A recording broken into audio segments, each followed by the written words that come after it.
Hey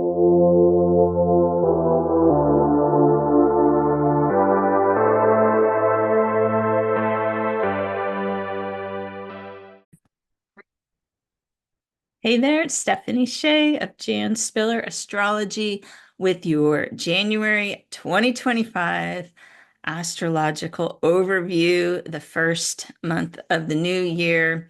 It's got a mix of energies. We might feel like we're kind of swinging from one extreme to the other as the year begins because we have this urge to move forward while at the same time knowing that there's work to complete from the past. So just we've got to keep cool heads as the month begins. It could be tempting to go to battle with others when we really know that we're supposed to make an adjustment within ourselves. So we have to be both assertive and gentle, mindful of the delicate emotional climate this month.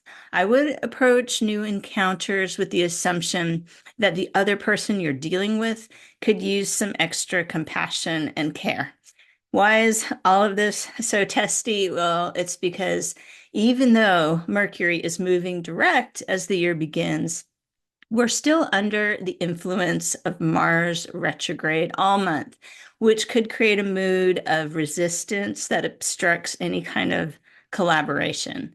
I think we'll make the most progress when we can be more self-reliant and take care of our own responsibilities without having to count on others. Now, with that said, I do think small efforts to lend a helping hand can lead to surprisingly positive results. So don't block the mutual flow of reciprocity, but mainly count on yourself this month. So the North Node is changing signs. That's a big astrological headline. The North Node only changes signs every 18 months. So it's moving into Pisces on the 11th. This is ushering in a new 18-month cycle based on the North Node in Pisces and the South Node in Virgo. The North Node, as you may know from studying Jan Spiller's work, indicates a useful energy for the planet, the entire planet Earth, during the time it's presiding. And the South Node warns of excessive behaviors to avoid. So we've got the North and South Nodes in our individual birth charts telling us what behaviors to avoid. And we've got the South Node in the sky as an overarching theme for the planet. The nodes in Pisces North Node, Virgo South Node are directing us to embrace more love, connection, and spirituality while shedding any tendency to overly criticize ourselves and others. Let's go a little deeper into this Mars retrograde. Last month, Mars stationed retrograde in the sign of Leo. As we enter this new year, we may be ready for a fresh start, but the Mars retrograde is encouraging us to address unresolved matters from the past. It's possible that we're going to need to redo something that we thought was already finished, and that could feel frustrating. So use Mars retrograde to allow yourself to realize what steps you might have skipped or notice where you might have gotten off path. It's a good time for some readjustment. On January the 6th, Mars is retrograding backwards out of the sign of Leo into the sign of Cancer. Mars retrograding Cancer may cause us all to overreact emotionally. Heads up on that. We'll need to be careful about acting without thinking.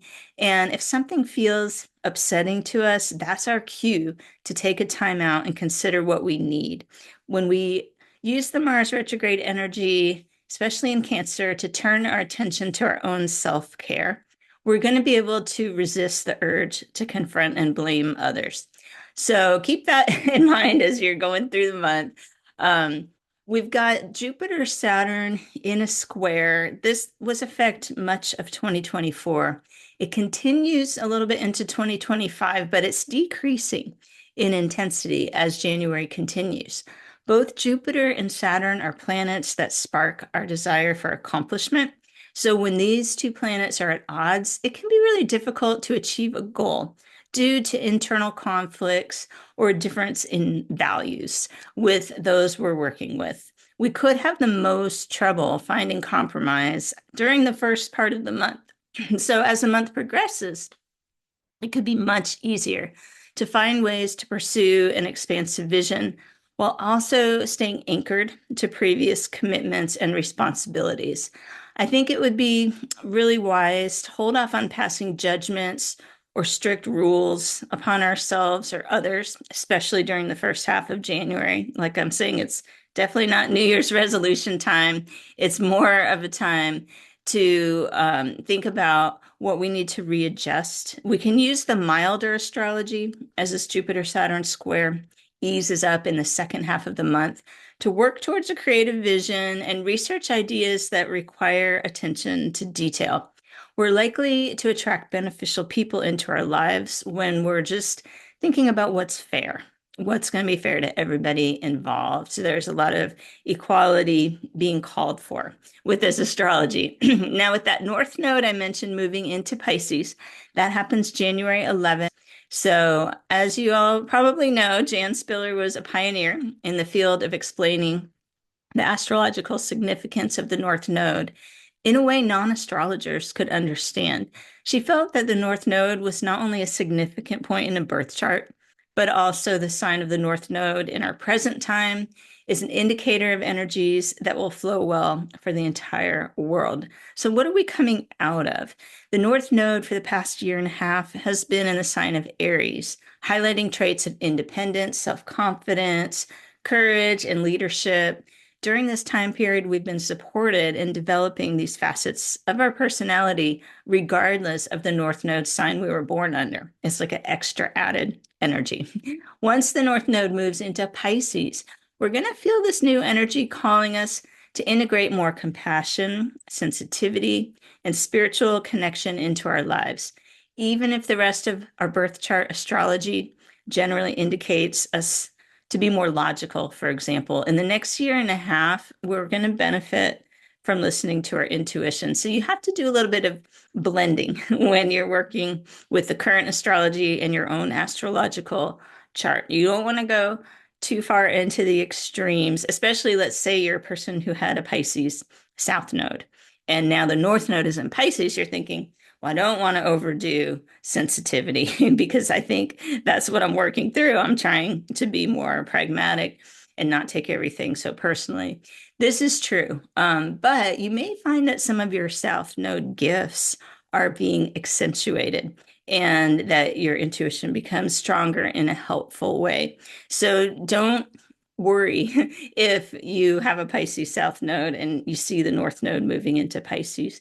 It also means in the next year and a half, you will be due for what's called a reverse nodal return, which is usually a pretty pivotal time in somebody's life. You come to a crossroads and decide what you need to depart from in order to go a new direction. So that's a little bit of personal astrology associated with this North Node sign change. The South Node is changing signs into Virgo. This can lead to problems related to an overly critical mindset. We could see repercussions of this in our personal lives and on a global scale.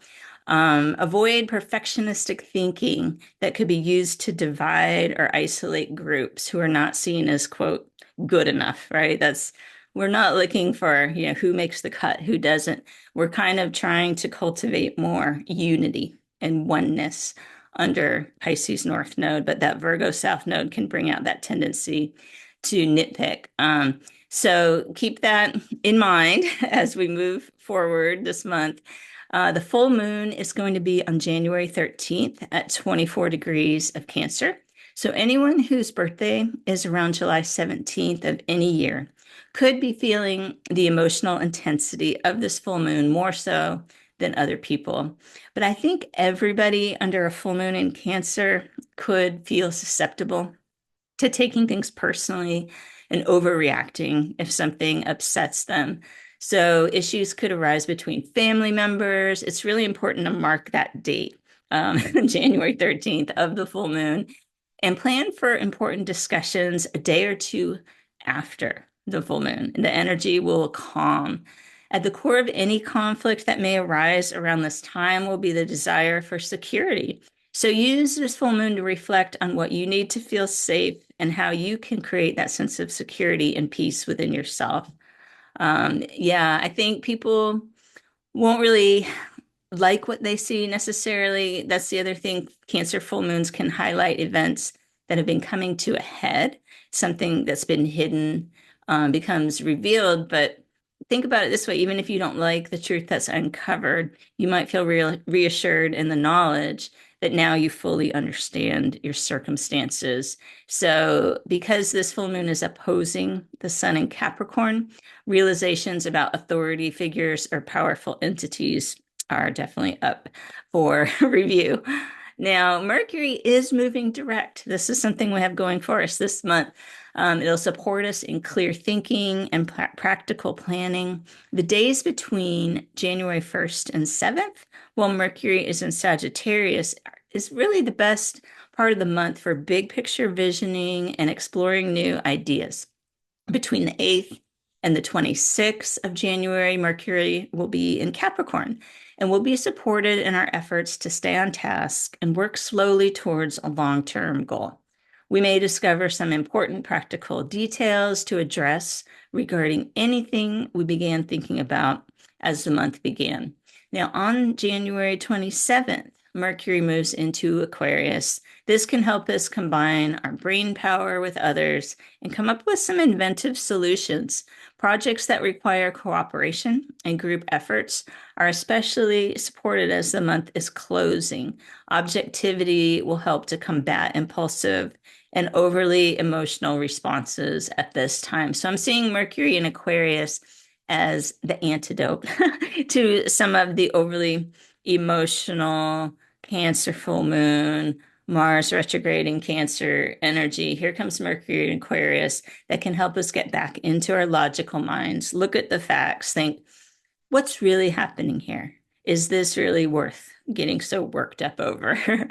Now, Venus is going to enter Pisces on January the 2nd and remain in this sign throughout the month. Venus is considered exalted in the sign of Pisces, which means we benefit from the compassionate, loving energies present. It accentuates all these qualities in everybody, and especially people who might have the planet Venus in Pisces. We could feel inspired to help those who are less fortunate than ourselves. We're going to enjoy greater access to intuitive and spiritual gifts. Love without judgment is a strong theme. So it's a really good month for friendship and romantic connections. Given the backdrop of Mars retrograde, people always ask, what about dating during inner planet retrogrades? I always say you wouldn't want to stop your life. Go ahead and date if you're out there, but realize that you want to stay in the present and not try to make decisions for the future. Just see how you're feeling right in that moment, and you can't go too wrong. And remembering that, yeah, you have this compassionate Venus in Pisces on your side. Creativity is going to be highlighted. So make some time this month for art, music, dance, all the creative outlets. We've got the January 29th new moon in the sign of Aquarius. Just remember, this new moon falls within a Mars retrograde cycle. So take your time in compiling your wish list. Make sure it sits well with your gut instinct just before you decide whether or not to keep it on the paper. That's advice straight from Jan Spiller. Since January's new moon is in Aquarius, that's especially potent time to make wishes ruled by Aquarius, which include having a worldview, humor, objectivity, knowledge, equality. So that was a big theme this month. Friends, collective well-being, and revelations, just aha moments, right? So I highly recommend Jan Spiller's book, New Moon Astrology. She talks all about the best way to use every new moon, even offer sample wishes to help you make the most of this energy to manifest what you want in your life.